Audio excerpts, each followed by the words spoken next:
Celulit predstavlja neravnomerne depoje masti u vezivnom tkivu, a nastaje usled nakupljanja masnih ćelija, slabosti vezivnog tkiva i zadržavanja tečnosti.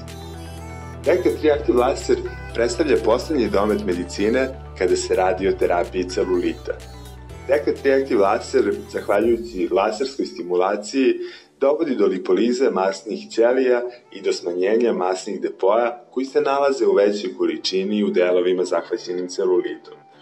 Pored toga, laserska energija dovodi i do stvaranja novih krvnih sudova i do pojačane sinteze kolagena i elastina, što dovodi do zatezanja kože, poboljšanja njenog tonusa i kvaliteta.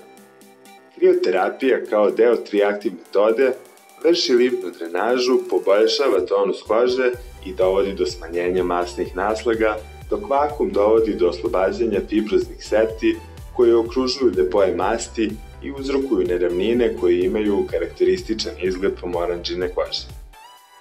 Masaža kao dodatak 3 Active metodi stimuliše prokrvljenost, metabolizam i drenažu, stvarajući optimalne uslove za dejstvo lasera, krioterapije i vakuma u okviru 3 Active metode.